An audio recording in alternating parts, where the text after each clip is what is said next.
Hello everyone and welcome back my dear students to the offline video series of Geography of 5th Standard. So in this video we are going to start with a new lesson number 3, and the name of the lesson is The Earth and the Living World. From the title of the lesson you might have understood that in this lesson we are going to study about our planet Earth, different spheres of the Earth, the nature, universe and the living world around us.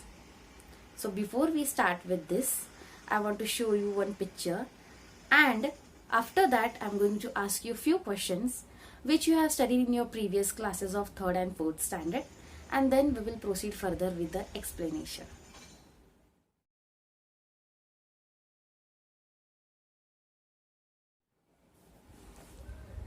Our planet Earth is the only planet in the solar system which consists of life on it. So, our Earth consists of land, water, and also it is surrounded with the atmosphere.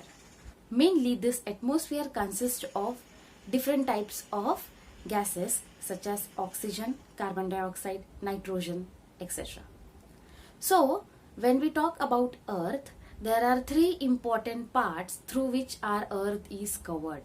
First is the land, second is the water, and third is the oxygen or air. So, based on these, our Earth is differentiated into 3 different spheres.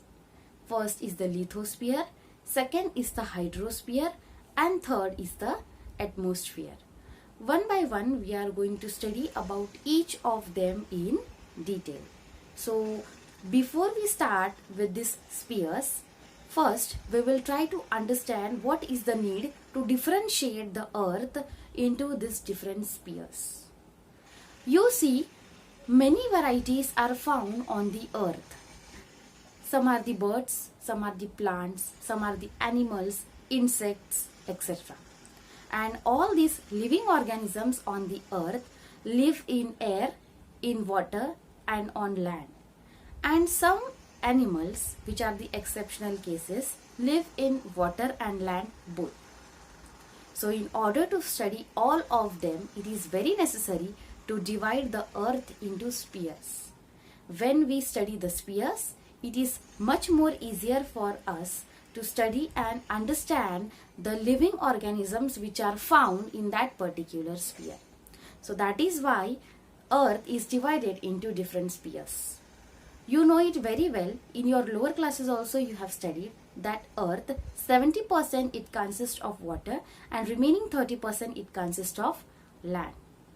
Because of this, only 30% is occupied by the terrestrial living organisms.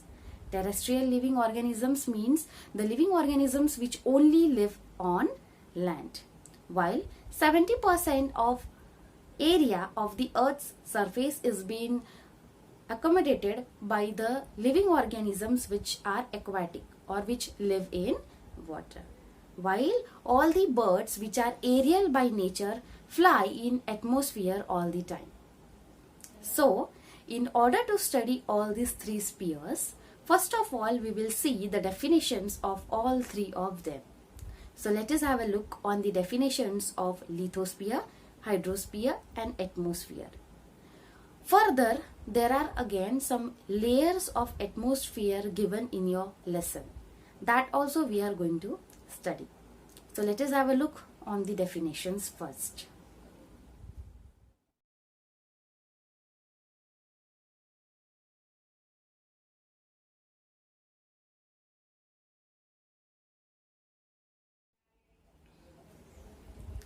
As I told you, 30% of the Earth's surface is been surrounded by land.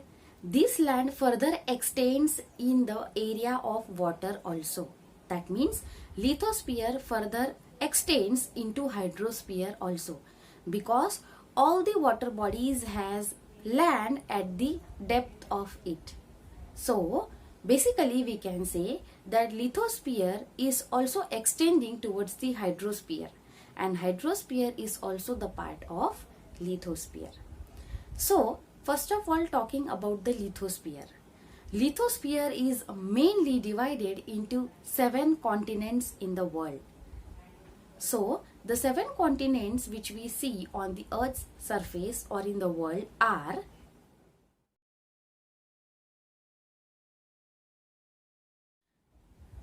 from these, Australia is the smallest continent and Asia is the largest one. So let us have a look on the definition of continents.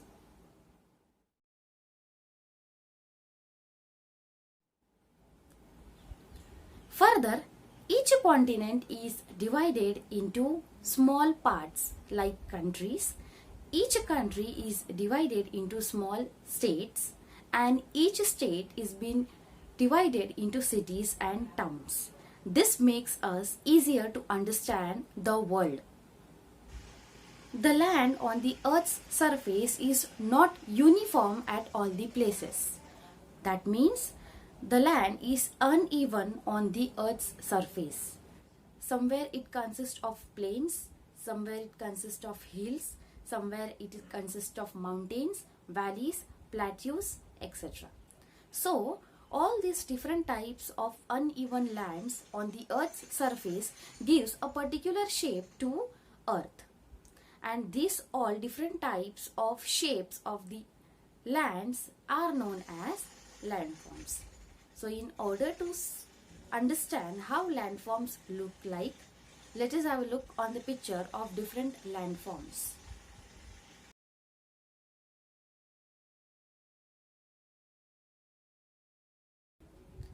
As we have completed studying about the lithosphere or land, now let us study hydrosphere or water bodies.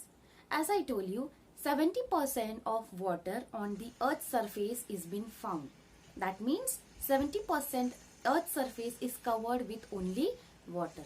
Now the major source or biggest water body in the world is ocean. From this 70%, maximum water is being only found in the oceans.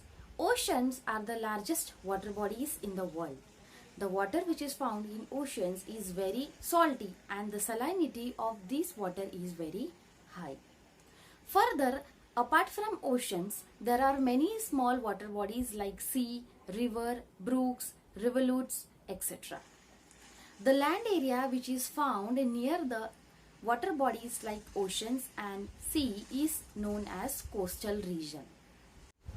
Now talking about different sources of water and studying them. So there are different types of sources of water in the world.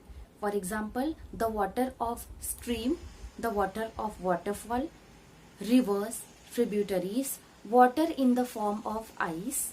Water in the form of ice are also known as glaciers. And the last form of surface water is groundwater. And usually this water we get only in the monsoon season. So let us study about all of them in detail one by one.